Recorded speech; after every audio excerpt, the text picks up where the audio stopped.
سلامونه ملګرو، خلیل عثمان خیل یم او راغلی یو د تنګي و اپډیټ ته چې د کمې د بجلۍ هلې ځلې شروع دي او یقینا ډېرو خلکو خولې ته مایکونه نیولي او کنفرین په دوکانونو کې نیولي چې موږ به د یتیم پلانغار لپاره دا وکړو دا وکړو دا وکړو. خو نن موږ راغلي یو، تاسو د هغې نه شاته څوک ولاړ دي، څوک هم نشته، دغه دوه درې کسان یو.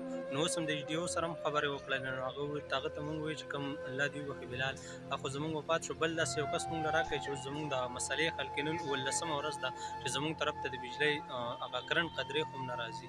یقینا داسې څوک شته دی نه چې په هغې باندې زور راوړي. نو راغلي یو، انشاءالله دعاګانې تاسو هم کوئ او موږ به هم کوو او خپل پوره کوشش به کوو چې د بجلۍ حل راوباسو، ځکه چې ډېر زیات تکلیف دی خلکو ته، د څښلو د اوبو ډېر تکلیف دی نن سبا، تاسو ته ښه پته لګي.